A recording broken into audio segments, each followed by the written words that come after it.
Hello once again. This is Gary Zacharias with the Apologist bookshelf. I've got a book that I haven't covered before, and I wanted to share it with you. I especially enjoy sharing books by people that I know and appreciate, and this is the case today. Dr. Phil Fernandes is the writer, along with Kyle Larson, and the book is called Hijacking the Historical Jesus, subtitled Answering Recent Attacks on the Jesus of the Bible. And we've seen more and more of that, haven't we, lately? It used to be just leaving Jesus alone and going after things of the Bible that somebody doesn't like. But I love the back page of this book. The back cover says, did Jesus really claim to be God? Is he just another version of a pagan myth? Does the Bible record the true Jesus of history? Even if it does, how can the Bible be trusted? And so you've got some wonderful statements by people who have read it and appreciate it. I'll start with Gary Habermas. I really appreciate all that he's done. And he said, I've known both Phil Fernandes and Kyle Larson for a couple of decades. Both have researched the relevant questions, and their treatment here covers a wide variety of topics, criticisms, and responses. And Dr. Rick Walston, who's president of Columbia Evangelical Seminary, says the authors have done their homework. This book should be required reading of all of those who study Christology in academic settings and by all Christians who simply love Jesus and want to know the truth about who he is. So some high praise there, and it's deserved. This is a healthy-sized book. It's got all sorts of material, reliability of the New Testament, refuting Bart Ehrman, who's a pretty famous skeptic who's made a lot of money, the true Jesus of the Bible, some of the biases that they note of modern Jesus research, the Da Vinci Code. Remember when that was out? That was huge. It sold so well. And, of course, it called into question much of the New Testament, especially the life of Jesus. Actually, what I want to do today, I do like this book a lot. I'm actually going to turn to an appendix in the back. And it covers something that I find fascinating. I wouldn't bet the farm on it, but it's the Shroud of Turin. Is it really the burial cloth of Jesus? And they note that this question often divides Christians, but, I found that a lot of people have no idea what we're talking about when somebody mentions the Shroud of Turin. So I like the way they start their section here. They said, it should be noted that the historical evidence for Jesus' resurrection is strong enough without the shroud. And I think that's true. I think it's exactly right. We don't need the Shroud of Turin to argue persuasively for the resurrection of Jesus. But again, I'm a history nut, and I just find this really interesting. And you could Google it. Just type in Shroud of Turin and take a look, and you'll see a picture of it. It's an ancient linen cloth. Okay, and some people believe it's the burial cloth of Jesus, and we'll get to why in just a second. So physically, what does it look like? Well, it's about 14 feet long and about 3.5 feet wide. And what you see is a double image of a person.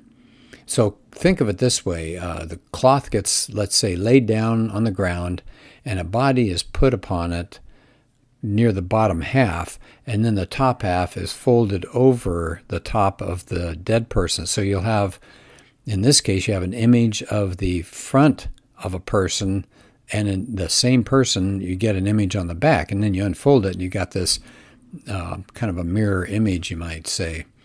And it says, what you see there, it seems to be a crucifixion victim.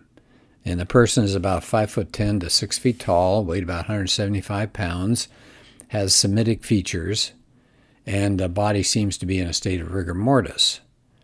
So what's going on in this cloth? Well, it says you can see signs of suffering. The blood on the shroud, and there's definite blood on the shroud. It shows puncture wounds on the wrists and the feet. The side of the corpse has been pierced and has blood and water stains.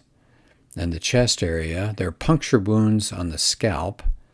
There are over 120 scourge wounds, and they're kind of shaped like a dumbbell, and that apparently was what the ancient Roman flagrum would do to you.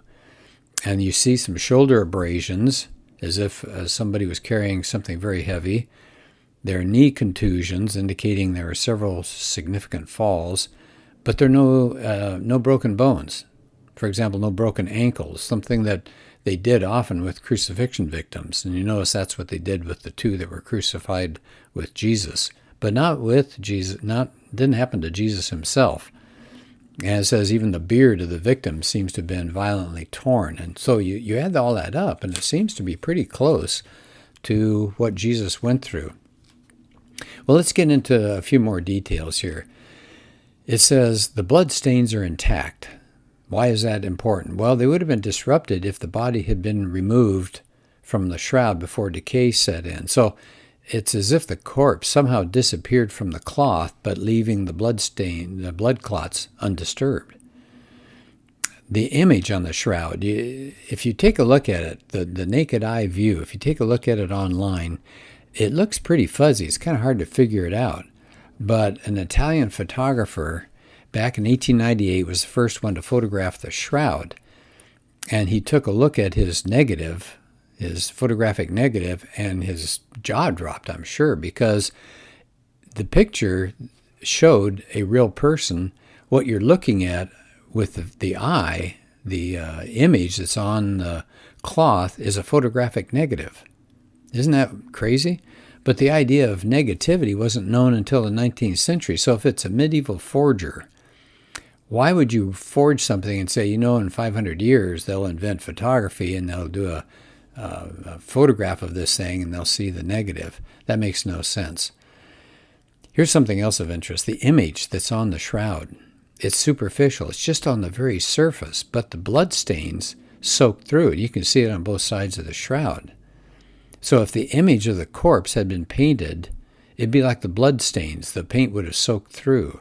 So the image is not a painting. Something else of interest, that image on that body on the cloth is three-dimensional. So it was caused by some object lying underneath it, not being painted on. There's no sign of paint or dye or powder that caused the image. So whatever's on there, it was not paint. So the problem is, of course, is how old is this shroud? Well, the recent history that you can trace gets it back to France and Italy. Yet there's a criminologist who examined it, and he identified pollens from Turkey and Israel. So it had spent some time, apparently, in those countries. There's a textile expert who also took a look at it, and he says the weave and the type of cloth is consistent with first century Palestine. Well, something else that they found that appears to be coins over the eyes that came from Pilate's time period.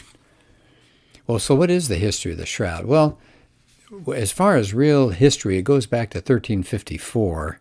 It was owned by a man in France, and then you can kind of trace it more modern times. And it was owned by people in Italy, and then it got willed to the Pope.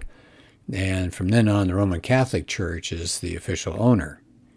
Well, in 1988, the Vatican said it's okay. There's a group of scientists that wanted to study the shroud, and they allowed a piece to be cut out of it. And then that piece was divided into smaller pieces and sent to different labs around the world. Well, here's what was shocking. It was carbon-14 dated to about 1300 to 1350. Well, so a lot of people said, okay, so I guess that's it. The shroud is some kind of forgery. But now there's questions. There are questions that have come about because of that dating. So we'll get to that in just a minute. Now, there is a possible ancient history of the shroud before the 1300s. Now, they have to say possible because they don't have absolute proof. But they're looking for some kind of mention of it going way back to the death of Christ. And one man named Ian Wilson says he's found a paper trail. It begins in a place called Edessa, Edessa, and there's a story that the king of Edessa was very, very ill. This is early church tradition.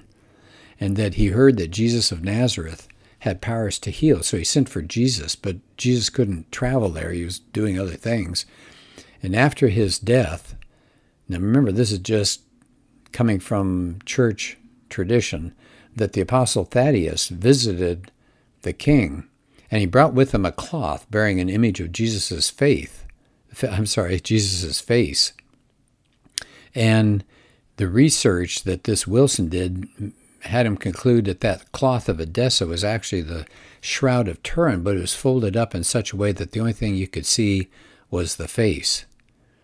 All right, then there's a hymn, an actual early Christian song dating to the 500s AD that refer to this cloth by, and I guess this is an actual quote from that hymn, "the image not made with human hands."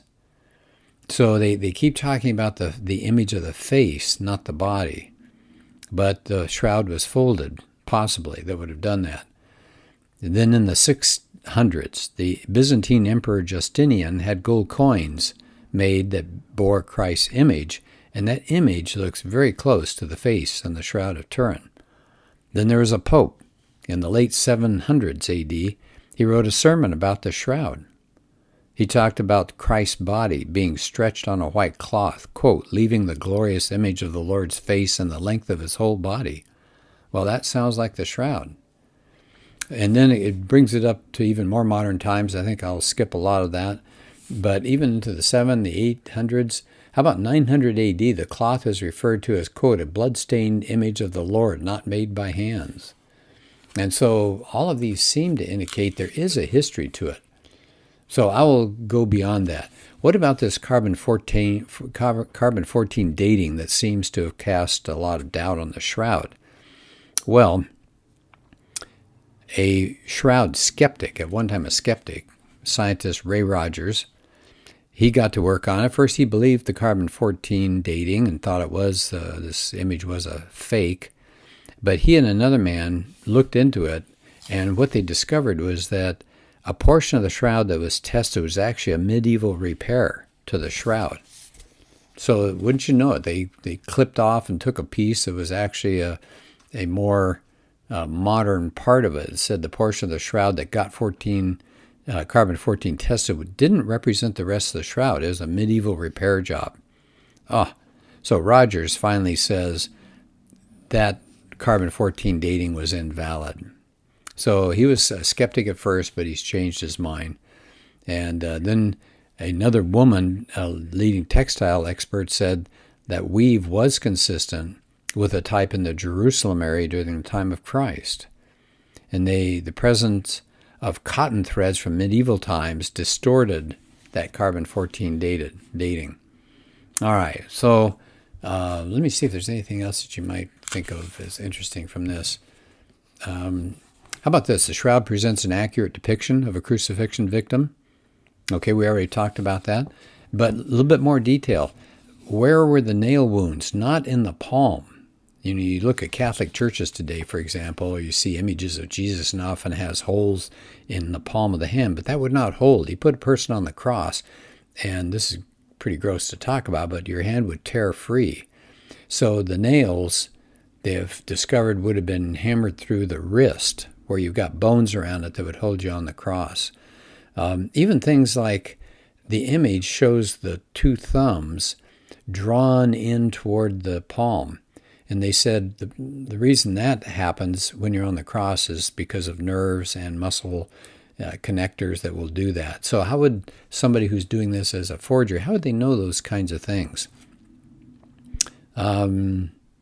It says here, even with modern 21st century scientific advances, you can't reproduce the image with all of its details. And then I mentioned the pollen that's on there that seems to have come from Turkey and Israel. There's three-dimensional qualities to it. The coins placed on it. It says it can't be a painting. The image is superficial. It didn't bleed through like the blood stains. Some people say there are X-ray effects found in the shroud. In fact, one person says he can identify the bone structure of the knuckles, some of the backbone, and some of the teeth is found, which is interesting. So, conclusion. Now, I like their conclusion here. I think Fernandes is being very fair. He says, the interesting point is not that modern science has failed to prove it's authentic. The interesting point is that modern science has failed to disprove the authenticity of the shroud. So it says it's pretty unlikely that some medieval artist could outsmart modern scientists. But again, I really like the idea that we don't need the Shroud of Turin to understand and to trust in the death and resurrection of Jesus. But For one thing, it shows what it would be like to be crucified, just the horror of that. And it does seem to indicate a parallel with what the Bible says, and you can't explain it. So it says the conclusion that Fernandes comes up with, the evidence does seem to favor the authenticity and antiquity of the Shroud of Turin. But that's something you can decide on your own. Take a look at the evidence. Go online sometime. Just look up information on the Shroud of Turin. I highly recommend this book as well as anything else that Phil Fernandes has written. He does an excellent job. A really nice person. Got a great sense of humor. I'm proud to call him a friend. All right, well, thanks, and let's do another podcast soon.